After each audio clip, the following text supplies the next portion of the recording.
Olá, seja muito bem-vindo. A partir de agora você acompanha os destaques da edição de Veja, que acabou de ficar pronta e já está a caminho da sua casa, se você for nosso assinante das bancas e também disponível nas nossas plataformas digitais. Hoje eu tenho a companhia para apresentar aqui esses destaques de Veja, do Duda Teixeira, editor de Internacional. Tudo bem, Duda? Tudo jóia. E da Bianca Varenga, repórter de Economia. Tudo bem, Bianca? Tudo bem, Silvio? Vamos lá, vamos começar então colocando na sua tela a capa de Veja. Acompanhe. O Supremo por dentro, uma radiografia exemplar do tribunal que se tornou o epicentro do poder no país. Essa reportagem de 20 páginas, um especial de Veja, é assinada pelo colunista Roberto Pompeu de Toledo, com fotos de Orlando Brito. Pompeu percorreu gabinetes, foi à casa de alguns ministros para contar justamente os bastidores dessa corte que está no epicentro do poder. Ele conversou com quase todos eles, só não foi recebido pela Rosa Weber, que não conversa com jornalistas, pelo Marco Aurélio Mello e o Ricardo Lewandowski, e também o ministro Alexandre de Moraes. Outra reportagem também destacada na capa de Veja, você acompanha na sua tela neste momento. Texto assinado pela repórter Marcela Matos, de Brasília. Relatos perturbadores. O juiz Roberto de Figueiredo Caldas, membro da Corte Interamericana de Direitos Humanos, é acusado de espancamento pela mulher dele, eles se separaram há pouco tempo, ameaças de morte, injúria e até assédio sexual. E seguimos aqui com os destaques agora para eu conversar com a Bianca e com o Duda. Vamos lá, começando por você então, Duda. Canetada bombástica. Ao retirar seu país do acordo nuclear com o Irã, Trump reaviva as ameaças de uma corrida armamentista no Oriente Médio e provoca novas incertezas econômicas, diz aqui a sua reportagem. Por que bombástica?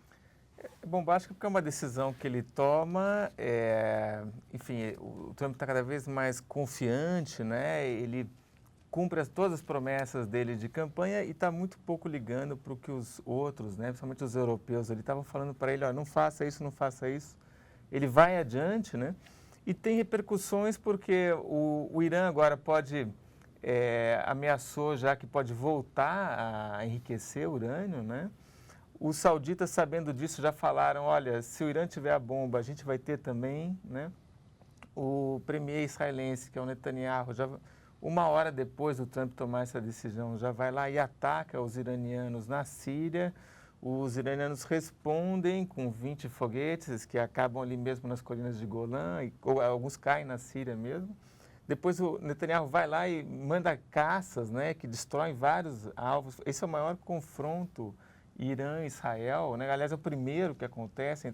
Então, assim, é uma decisão que acaba tendo várias implicações e possibilidades aí para o futuro, né?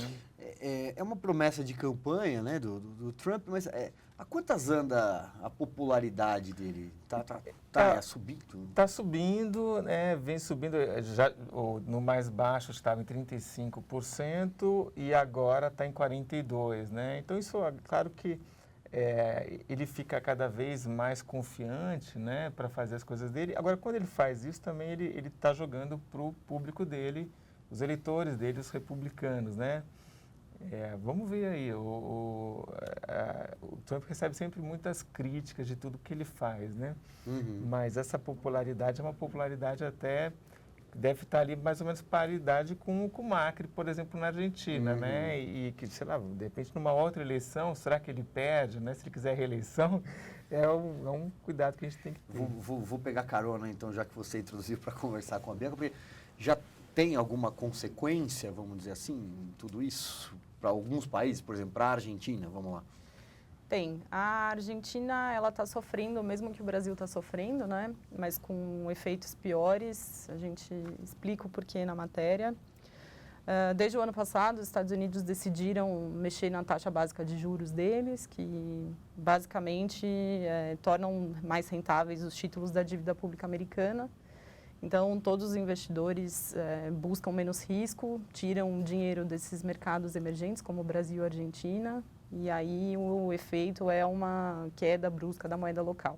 A gente viu isso aqui no Brasil, o dólar bateu o maior valor em mais de 2 anos, e na Argentina foi mais drástico ainda, porque lá eles têm o problema doméstico, né? A Argentina está com um problema que é só dela ali. Eles são uma economia muito exposta ao dólar, 70% da dívida argentina é em dólar. Então, esses chacoalhões, assim, mexem bem com a economia deles. E aí por isso dá para dizer, acabou a lua de mel, que é o título a lua de mel acabou por causa disso. A lua de mel que a gente fala é a lua de mel do Macri com o mercado, né? O mercado estava apostando muito no Macri, vendo nele um outro caminho para a Argentina. A gente conversou com economistas, eles disseram que o Macri começou bem, ele fez algumas reformas, mas aí a gente está agora há um ano das novas eleições presidenciais na Argentina, o Macri quer vencer, obviamente, então ele afrouxou um pouco esses ajustes, né, principalmente nos gastos públicos, ele abriu um pouco mão disso para tentar ganhar ali alguma popularidade, para tentar reanimar ali a economia, né.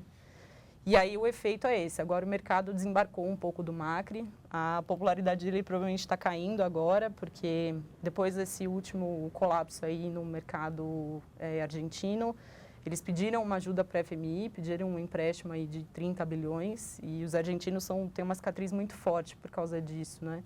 Em relação ao FMI, depois do último calote da dívida argentina em 2001, eles sentiram ali que o FMI deixou a Argentina afundar sozinha. Então, isso deve ser uma coisa que os peronistas, que são da oposição do Macri, já estão usando aí contra ele, falando que ele entregou de novo a Argentina para o FMI. Mas, no fundo, é a única opção que ele tinha, né? A Argentina está numa situação bem complicada. Agora, a Argentina é um importante parceiro comercial do Brasil, né?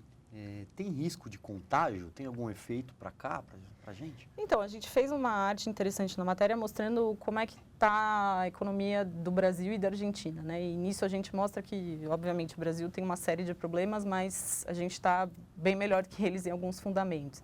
A inflação deles está mais alta, a dívida deles externa é bem maior do que a nossa. Então, embora a Argentina seja o nosso terceiro maior parceiro comercial, os efeitos devem ser mais localizados, mesmo que aconteça uma grande tragédia, que o PIB da Argentina caia bastante, o efeito para a gente vai ser bem local, mas principalmente na indústria automotiva, né, que eles são grandes importadores dos nossos carros. Muito bem. Bianca, obrigado. Obrigado, Duda. Obrigada a você, Silvio. Obrigado a você pela sua companhia. Fica aí o convite para você ler a nova edição de Veja. Lembrando que também tem todas as nossas tradicionais sessões, tem páginas amarelas, tem o radar, tem os nossos colunistas. Ótimo final de semana para você e até mais.